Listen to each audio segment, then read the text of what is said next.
بسم اللہ الرحمن الرحیم الحمد لأہلہ والصلاة لأہلها اما بعد انتہائی واجب الاحترام قابل صد احترام بزرگان دین نوجوانان اہل سنت، السلام علیکم ورحمۃ اللہ وبرکاتہ۔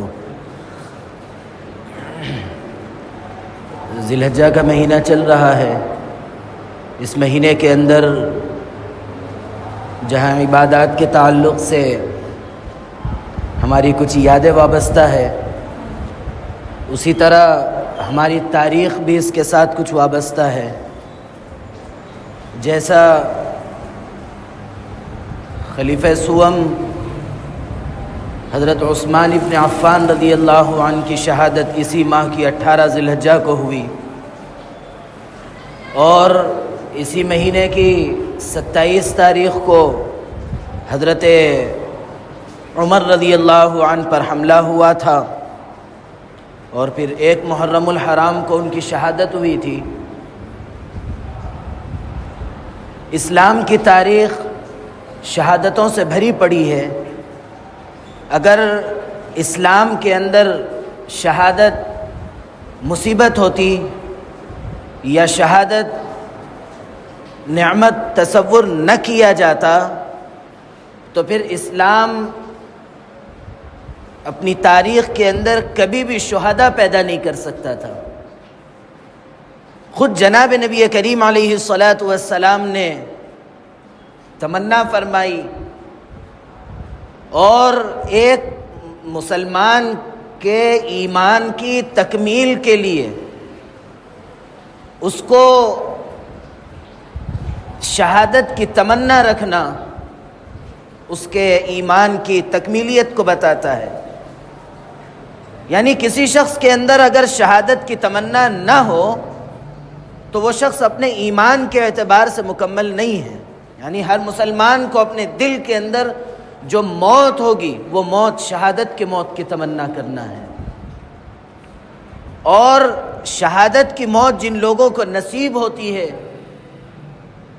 وہ شہادت کی موت اس کا بظاہر تو پریشان کن حالات وغیرہ وغیرہ رہتے ہیں، لیکن شہادت کی جس کو موت ملتی ہے، اس کو جس موت میں مزہ آتا ہے، اس موت کا مزہ دوسرے کسی کو نہیں آتا۔ تو اسلام کی تاریخ شہداء سے بھری پڑی ہے۔ ہمارے ذہنوں سے یہ خام خیالی نکال دینا چاہیے کہ فلاں شہید ہوئے، فلاں شہید ہوئے تو اس کی ایسی تکلیف ہے، اس کی ویسی تکلیف ہے، نہیں، بلکہ شہید پر فخر کرنا ایک مسلمان کی پہچان ہے۔ اور اگر شہداء پر ہم فخر کرتے ہیں تو پھر آگے ہم شہداء پیدا کریں گے۔ اگر ہم شہداء پر رونے بیٹھ جائیں گے تو پھر کبھی زندگی میں ہم شہداء پیدا نہیں کر سکیں گے، باہمت اور باجرت لوگ پیدا نہیں کر سکیں گے۔ خود اللہ کے نبی علیہ الصلاۃ والسلام کی تمنا تھی کہ ثم احیا ثم اقتل ثم احیا ثم اقتل۔ کون تمنا کر رہے ہیں؟ جناب نبی کریم علیہ الصلاۃ والسلام، مجھے مار دیا جائے پھر زندہ کیا جائے، پھر مار دیا جائے پھر زندہ کیا جائے۔ 3 مرتبہ اللہ کے نبی علیہ الصلاۃ والسلام نے فرمایا۔ تو شہید ہونا، شہادت کا عظیم مرتبہ پانا، یہ ایک مسلمان کے لیے فخر کی چیز ہے، اور اپنے شہداء پر مسلمانوں کو فخر کرنا چاہیے، نہ کہ مار پیٹ اور رونا پلانا۔ اب آگے بڑھیے۔ اسلام کی تاریخ کے جو شہداء ہے اس کی ایک لمبی تفصیل ہے، انشاءاللہ کسی موقع سے وہ آئے گی، لیکن آج جس کا تذکرہ ہے، جس کے بارے میں یہ ہے کہ کبھی اسلام لانے سے پہلے بھی کبھی گناہ نہیں کیا، اور اسلام لانے سے پہلے کبھی جس نے زنا نہیں کیا، جس کے دل کے اندر گناہ کی خواہش بالکل نہیں تھی، اور حضرت عثمان ابن عفان رضی اللہ عنہ کے بارے میں مزید یہ بات ملتی ہے کہ جس ہاتھ سے انہوں نے رسول اللہ صلی اللہ علیہ وسلم سے بیعت کی تھی، جو ہاتھ رسول اللہ صلی اللہ علیہ وسلم کے ہاتھ میں دیا تھا، کبھی بھی آخر تک شہادت تک اس ہاتھ کو اپنی شرمگاہ کو نہیں لگایا۔ یہ احترام اور یہ عزت اور یہ ان کے دل کے اندر جناب نبی کریم علیہ الصلاۃ والسلام کی عظمت تھی۔ اور اتنا ہی نہیں بلکہ جناب نبی کریم علیہ الصلاۃ والسلام جب بھی کسی بھی معاملے کے اندر آواز دیتے تو سب سے آگے نظر آنے والے حضرت عثمان ابن عفان رضی اللہ عنہ تھے۔ مسجد نبوی کی توسیع کا مسئلہ آیا، سب سے آگے بڑھ کر حصہ لینے والے حضرت عثمان ابن عفان. اور اسی طرح مسلمانوں کو پانی کے مسائل تھے، کنواں یہودی کے ہاتھ تھا، پریشانی کا سامنا کرنا پڑتا تھا. آگے جب اللہ کے نبی علیہ السلام نے آواز دی، سب سے آگے بڑھ کر جس نے حصہ لیا، جس نے اس کنویں کو خرید کر مسلمانوں کے لیے وقف کیا، وہ حضرت عثمان ابن عفان رضی اللہ عنہ. اسلام کی تاریخ کے اندر، غزوات کے اندر مختلف مواقع پر جب بھی اسلام کو کسی چیز کی ضرورت پڑی تو سب سے آگے بڑھ کر حضرت عثمان ابن عفان رضی اللہ عنہ نے پیش قدمی کی. اور پھر اسی وجہ سے حضرت عثمان ابن عفان رضی اللہ عنہ کو اللہ کے نبی علیہ السلام نے فرمایا تھا کہ کوئی چیز عثمان کو ضرر نہیں پہنچا سکتی، نقصان نہیں دے سکتی.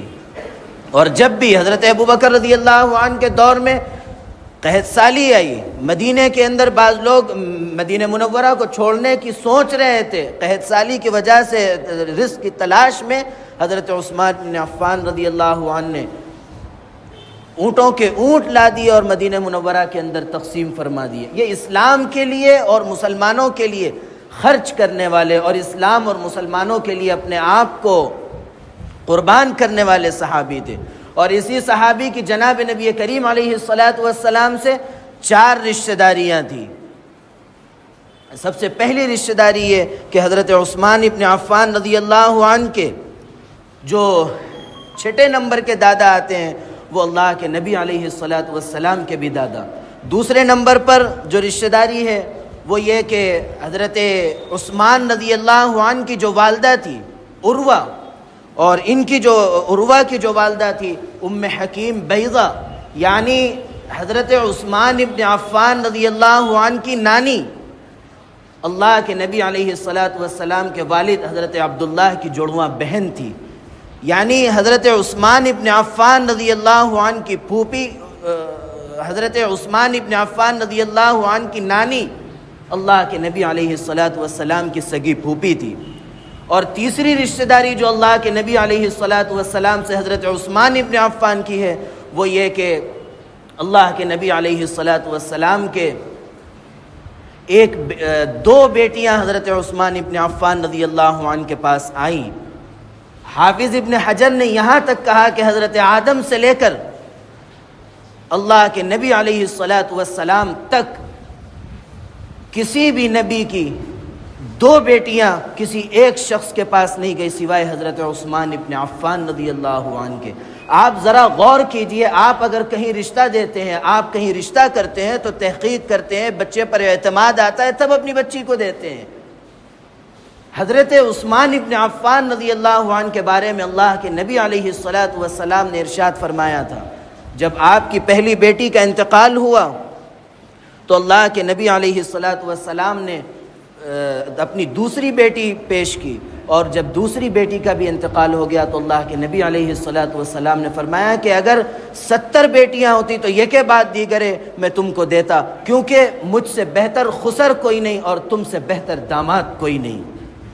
یہ حضرت عثمان ابن عفان رضی اللہ عنہ کی اللہ کے نبی علیہ السلام سے یہ محبت تھی.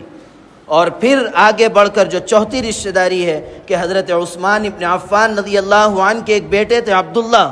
یہ عبداللہ جو جنگ یرموک کے اندر شہید ہوئے، یہ حضرت امیر معاویہ رضی اللہ عنہ کی ایک اہلیہ تھی قریبۃ الصغریٰ. اس قریبۃ الصغریٰ یہ اللہ کے نبی علیہ السلام کی سالی تھی. یہ قریبۃ الصغریٰ کے یہ حضرت